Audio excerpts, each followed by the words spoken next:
ನಮಸ್ಕಾರ ವೀಕ್ಷಕರೇ, ಸೆವೆಂತ್ ಗೇರ್ಗೆ ಸ್ವಾಗತ. ಅಮೆರಿಕದ ನೂತನ ಅಧ್ಯಕ್ಷ ಡೊನಾಲ್ಡ್ ಟ್ರಂಪ್ ರವರು ತಮ್ಮ ಎರಡನೇ ಅವಧಿಯ ಸಚಿವ ಸಂಪುಟದಲ್ಲಿ ಹಲವಾರು ಭಾರತೀಯ ಅಮೆರಿಕರನ್ನು ಪ್ರಮುಖ ಸ್ಥಾನಗಳಿಗೆ ನೇಮಿಸಿ ಆದೇಶ ಹೊರಡಿಸಿದ್ದಾರೆ. ಅನೇಕ ಮಹತ್ವದ ಹುದ್ದೆಗಳನ್ನು ನಿಭಾಯಿಸುತ್ತಿರುವ ಭಾರತೀಯ ಮೂಲದ ವ್ಯಕ್ತಿಗಳಾರು, ಇವರ ಅರ್ಹತೆಗಳೇನು ಎಂದು ಸಂಕ್ಷಿಪ್ತವಾಗಿ ತಿಳಿದುಕೊಳ್ಳುವ ಒಂದು ಸಣ್ಣ ಪ್ರಯತ್ನ ಇಲ್ಲಿದೆ. ಮೊದಲನೆಯದಾಗಿ ಹರ್ಮಿತ್ ಕೌರ್ ಧಿಲ್ಲನ್. 1969ರಲ್ಲಿ ಚಂಡೀಗಢದಲ್ಲಿ ಜನಿಸಿದ ಇವರು ಟ್ರಂಪ್ ಆಡಳಿತದಲ್ಲಿ assistant attorney general of civil rights in department of justice, ಅಂದರೆ ನಾಗರಿಕ ಹಕ್ಕುಗಳ ಇಲಾಖೆಯ ಅಟಾರ್ನಿ ಜನರಲ್ ಆಗಿ ನೇಮಕಗೊಂಡಿದ್ದಾರೆ. ಮೂಲತಃ ವಕೀಲರಾಗಿರುವ ಇವರು ಕ್ಯಾಲಿಫೋರ್ನಿಯಾ ರಿಪಬ್ಲಿಕ್ ಪಾರ್ಟಿಯ ಮಾಜಿ ಉಪಾಧ್ಯಕ್ಷೆಯಾಗಿಯೂ ಸೇವೆ ಸಲ್ಲಿಸಿದ್ದಾರೆ. ಪಂಜಾಬ್ನ ಸಿಖ್ ಕುಟುಂಬದಲ್ಲಿ ಜನಿಸಿದ ಇವರ ತಂದೆ ತೇಜ್ ಪಾಲ್ ಸಿಂಗ್ ಧಿಲ್ಲೋನ್ ಅಮೆರಿಕದಲ್ಲಿ ಆರ್ಥೋಪೆಡಿಕ್ ಸರ್ಜನ್ ಆಗಿ ಸೇವೆ ಸಲ್ಲಿಸಿದ್ದಾರೆ. ವರ್ಜೀನಿಯಾ ಯೂನಿವರ್ಸಿಟಿಯಲ್ಲಿ ಓದಿ ಕಾನೂನು ಪದವಿ ಪಡೆದು ನಂತರ ಅನೇಕ ಮೊಕದ್ದಮೆಗಳನ್ನು ಎದುರಿಸಿ ಗೆದ್ದಿರುವ ಸಾಧನೆ ಹರ್ಮಿತ್ ಕೌರ್ ಅವರ ಹೆಗಲಿಗೆ ಇದೆ.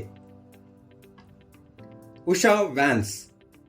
ಇವರು ಅಮೆರಿಕದ ಉಪಾಧ್ಯಕ್ಷರಾಗಿರುವ ಜೆಡಿ ವ್ಯಾನ್ಸ್ ಅವರ ಪತ್ನಿಯಾಗಿದ್ದಾರೆ ಹಾಗೂ ಅಮೆರಿಕದ ಸೆಕೆಂಡ್ ಲೇಡಿ ಎಂದು ಕರೆಯಲ್ಪಡುತ್ತಾರೆ. ಮೊದಲ ಹಿಂದೂ ಅಮೆರಿಕನ್, ಎರಡನೇ ಮಹಿಳೆ ಎಂದು ಗುರುತಿಸಲ್ಪಡುವ ಇವರು ಮಾಜಿ ವಿಚಾರಣೆ ವಕೀಲೆಯಾಗಿ ಯುನೈಟೆಡ್ ಸ್ಟೇಟ್ಸ್ನ ಸುಪ್ರೀಂ ಕೋರ್ಟ್ ನ್ಯಾಯಮೂರ್ತಿಗಳೊಂದಿಗೆ ಸಹ ಕೆಲಸ ಮಾಡಿದ್ದಾರೆ. ಉಷಾ ವ್ಯಾನ್ಸ್ ಅವರ ಪೋಷಕರು ಆಂಧ್ರಪ್ರದೇಶದ ತೆಲುಗು ಬ್ರಾಹ್ಮಣ ಕುಟುಂಬದವರು ಹಾಗೂ ಈ ಕುಟುಂಬವು ಶೈಕ್ಷಣಿಕ ಹಾಗೂ ಪಾಂಡಿತ್ಯ ಹಿನ್ನೆಲೆಗೆ ಹೆಸರುವಾಸಿಯಾಗಿದೆ. ಕೆಲವು ಮೂಲಗಳು ಹೇಳುವಂತೆ ಅವರು ತಮ್ಮ ಪತಿಗೆ 2024ರ ಚುನಾವಣೆಯಲ್ಲಿ ರಾಜಕೀಯ ಸಲಹೆಗಾರರಾಗಿದ್ದಾರೆ ಹಾಗೂ ಪ್ರಚಾರ ಕಾರ್ಯಕ್ರಮದಲ್ಲಿ ಚರ್ಚೆಗಳಿಗೆ ತಯಾರಿ ನಡೆಸಲು ಅನೇಕ ರೀತಿಯ ಸಹಾಯವನ್ನು ಮಾಡಿದ್ದರು.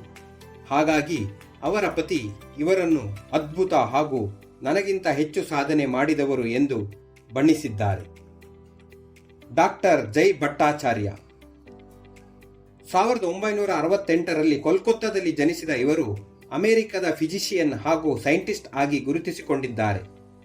ಟ್ರಂಪ್ ಅಧಿಕಾರಕ್ಕೆ ಬಂದ ಮೇಲೆ ಇವರ ಸಾಧನೆಯನ್ನು ಗುರುತಿಸಿ ನ್ಯಾಷನಲ್ ಇನ್ಸ್ಟಿಟ್ಯೂಟ್ ಆಫ್ ಹೆಲ್ತ್ನ 18ನೇ ನಿರ್ದೇಶಕರನ್ನಾಗಿ ನೇಮಿಸಿದ್ದಾರೆ. ಈ ರಾಷ್ಟ್ರೀಯ ಆರೋಗ್ಯ ಸಂಸ್ಥೆ ವೈದ್ಯಕೀಯ ಸಂಶೋಧನೆಗೆ ಜವಾಬ್ದಾರಿಯಾಗಿರುವ ಪ್ರಮುಖ ಸಂಸ್ಥೆಯಾಗಿದೆ. ಏಕಕಾಲದಲ್ಲಿ ವೈದ್ಯಕೀಯ ಪದವಿ ಮತ್ತು ಅರ್ಥಶಾಸ್ತ್ರದಲ್ಲಿ ಡಾಕ್ಟರೇಟ್ ಅನ್ನು ಪಡೆದು ಸ್ಟ್ಯಾನ್ಫೋರ್ಡ್ ವಿಶ್ವವಿದ್ಯಾಲಯದಲ್ಲಿ ಅಧ್ಯಾಪಕರಾಗಿ ಹಲವು ಕಾಲ ಸೇವೆ ಸಲ್ಲಿಸಿದ ಅನುಭವ ಇವರಿಗಿದೆ.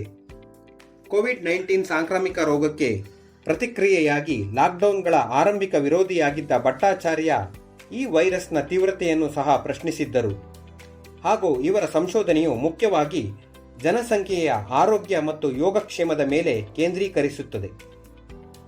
ವಿವೇಕ್ ಗಣಪತಿ ರಾಮಸ್ವಾಮಿ.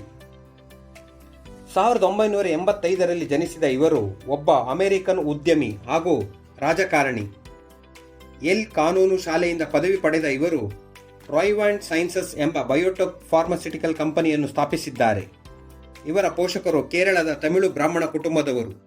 2024ರ ಚುನಾವಣೆಯಲ್ಲಿ ಡೊನಾಲ್ಡ್ ಟ್ರಂಪ್ರನ್ನು ಬಲವಾಗಿ ಬೆಂಬಲಿಸಿದ ಇವರನ್ನು ಟ್ರಂಪ್ ಅಧ್ಯಕ್ಷರಾಗಿ ಆಯ್ಕೆಯಾದ ನಂತರ ಎಲಾನ್ ಮಸ್ಕ್ ಜೊತೆಗೂಡಿ ಹೊಸದಾಗಿ ಪ್ರಸ್ತಾಪಿಸಲಾದ ಸರ್ಕಾರಿ ದಕ್ಷತೆ ಇಲಾಖೆ, ಅಂದರೆ ಡಾಗ್ ಎಂದು ಕರೆಯಲಾಗುವ ಇಲಾಖೆಯನ್ನು ಮುನ್ನಡೆಸಲು ಘೋಷಿಸಿದರು.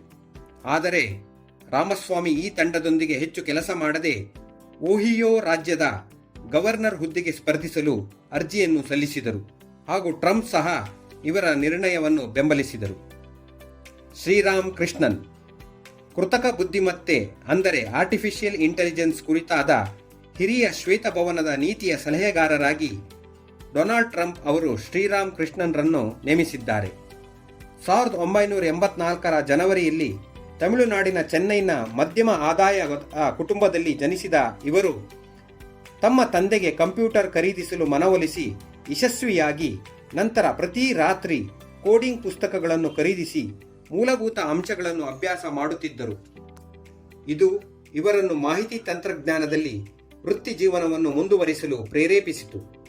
ಈ ಹಿಂದೆ ಮೈಕ್ರೋಸಾಫ್ಟ್, ಟ್ವಿಟರ್, ಯಾಹೂ, ಫೇಸ್ಬುಕ್, ಸ್ನ್ಯಾಪ್ನ ತಂಡಗಳನ್ನು ಮುನ್ನಡೆಸಿದ ಅಪಾರ ಅನುಭವ ಇವರಿಗಿದೆ. ಹೂಡಿಕೆದಾರರು ಹಾಗೂ ತಂತ್ರಜ್ಞರಾಗಿ ಅವರ ಪತ್ನಿ ಆರತಿ ರಾಮಮೂರ್ತಿ ಜೊತೆ ಸೇರಿ ಪಾಡ್ಕಾಸ್ಟ್ಗಳನ್ನು ನಡೆಸಿ ಹೆಚ್ಚಿನ ಪ್ರಾಮುಖ್ಯತೆಯನ್ನು ಪಡೆದಿದ್ದಾರೆ. ಕಶ್ಯಪ್ ಪ್ರಮೋದ್ ಪಟೇಲ್ ಅಥವಾ ಕ್ಯಾಶ್ ಪಟೇಲ್ ಎಂದು ಕರೆಸಿಕೊಳ್ಳುವ ಇವರನ್ನು ಡೊನಾಲ್ಡ್ ಟ್ರಂಪ್ ಅವರು ಫೆಡರಲ್ ಬ್ಯೂರೋ ಆಫ್ ಇನ್ವೆಸ್ಟಿಗೇಷನ್ನ ನಿರ್ದೇಶಕರಾಗಿ ನೇಮಿಸಿದ್ದಾರೆ. ನಮ್ಮ ಭಾರತದಲ್ಲಿರುವ ರಾಷ್ಟ್ರೀಯ ತನಿಖೆ ಸಂಸ್ಥೆ ಸಿಬಿಐ ರೀತಿಯಲ್ಲಿ ಕಾರ್ಯನಿರ್ವಹಿಸುವ ಎಫ್ಬಿಐ ಅಮೆರಿಕದ ಒಂದು ಪ್ರತಿಷ್ಠಿತ ಸಂಸ್ಥೆಯಾಗಿದೆ. ಫೆಬ್ರವರಿ 25, 1980 ನ್ಯೂಯಾರ್ಕ್ನಲ್ಲಿ ಜನಿಸಿದ ಕಶ್ಯಪ್ ಪಟೇಲ್ ಭಾರತೀಯ ಮೂಲದ ಗುಜರಾತ್ನ ಪಾಟೀದಾರ್ ಸಮುದಾಯದ ಪ್ರಮೋದ್ ಪಟೇಲ್ ಅವರ ಮಗ. ಕ್ಯಾಶ್ ಪಟೇಲ್ ರವರು 2002ರಲ್ಲಿ ಲಂಡನ್ ಯೂನಿವರ್ಸಿಟಿಯಲ್ಲಿ ಅಂತಾರಾಷ್ಟ್ರೀಯ ಕಾನೂನಿನ ಪ್ರಮಾಣ ಪತ್ರ ಪಡೆದು ನಂತರ 2005ರಲ್ಲಿ ಫೇಸ್ ಯೂನಿವರ್ಸಿಟಿ ಆಫ್ ಲಾ ದಿಂದ ಕಾನೂನು ಪದವಿಯನ್ನು ಪಡೆದಿದ್ದಾರೆ. ವಕೀಲಿ ವೃತ್ತಿಯನ್ನು ಮಾಡುತ್ತಿದ್ದ ಇವರು ಮಾಜಿ ಪಬ್ಲಿಕ್ ಪ್ರಾಸಿಕ್ಯೂಟರ್ ಹಾಗೂ bureau of alcohol, tobacco, firearms and ಎಕ್ಸ್ಪ್ಲೋಸಿವ್ಸ್ನ ನಿರ್ದೇಶಕರಾಗಿ ಸೇವೆ ಸಲ್ಲಿಸಿದ್ದಾರೆ. ತುಳಸಿ ಗಬಾರ್ಡ್ ಏಪ್ರಿಲ್ 12, 1981ರಲ್ಲಿ ಜನಿಸಿದ ಇವರು ಒಬ್ಬ ಅಮೆರಿಕನ್ ರಾಜಕಾರಣಿ ಹಾಗೂ ಮಿಲಿಟರಿ ಅಧಿಕಾರಿಯಾಗಿದ್ದು, ಇವರನ್ನ ಡೊನಾಲ್ಡ್ ಟ್ರಂಪ್ ಅವರು 8ನೇ ರಾಷ್ಟ್ರೀಯ ಗುಪ್ತಚರ ಇಲಾಖೆ ಅಂದರೆ ಪ್ರತಿಷ್ಠಿತ INA ನಿರ್ದೇಶಕರಾಗಿ ನೇಮಿಸಿದ್ದಾರೆ. ಈ ಮೊದಲು 2021ರಿಂದ ಆರ್ಮಿ ರಿಸರ್ವ್ನಲ್ಲಿ ಲೆಫ್ಟಿನೆಂಟ್ ಕರ್ನಲ್ ಹುದ್ದೆಯನ್ನು ಸಮರ್ಥವಾಗಿ ನಿಭಾಯಿಸಿದ ಅನುಭವ ಇವರಿಗಿದೆ.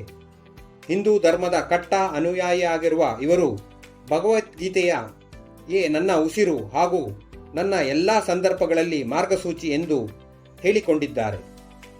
ಅದರಂತೆ ಭಗವದ್ಗೀತೆಯ ಮೇಲೆ ಪ್ರಮಾಣ ಮಾಡಿ ನಿರ್ದೇಶಕಿ ಹುದ್ದೆಗೇರಿದ್ದಾರೆ.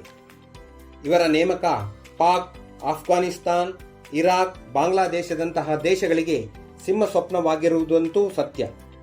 ಜಗತ್ತಿನ ಬಲಾಢ್ಯ ದೇಶ ಅಮೆರಿಕದ ಗುಪ್ತಚರ ಇಲಾಖೆಯ ಮುಖ್ಯಸ್ಥರಾಗಿರುವ ಇವರು ಮುಸ್ಲಿಂ ಮೂಲಭೂತ ಭಯೋತ್ಪಾದನೆ ಜಿಹಾದಿಯನ್ನು ಹತ್ತಿಕ್ಕಲು ಪಣತೊಟ್ಟಿದ್ದಾರೆ. ವೀಕ್ಷಕರೇ, ಇವರುಗಳು ಅಲ್ಲದೆ ಇನ್ನೂ ಕೆಲವು ವ್ಯಕ್ತಿಗಳಾದ ನಿಕ್ಕಿ ಹ್ಯಾಲೆ, ಶಾಲಿ ಕುಮಾರ್, ಬಾಬಿ ಜಿಂದಾಲ್ರಂತಹ ಭಾರತೀಯ ಮೂಲದ ಅಮೆರಿಕದ ನಿವಾಸಿಗಳು ಡೊನಾಲ್ಡ್ ಟ್ರಂಪ್ನ ನಿಷ್ಠೆಯಲ್ಲಿದ್ದಾರೆ ಹಾಗೂ ಯಾವುದೇ ಸಮಯದಲ್ಲೂ ಇವರಿಗೂ ಮಹತ್ವದ ಹುದ್ದೆ ಸಿಗುವ ಸಾಧ್ಯತೆಗಳಿವೆ.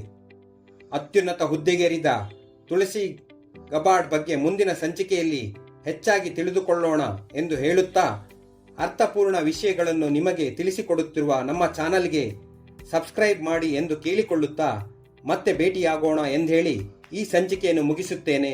ಧನ್ಯವಾದಗಳು.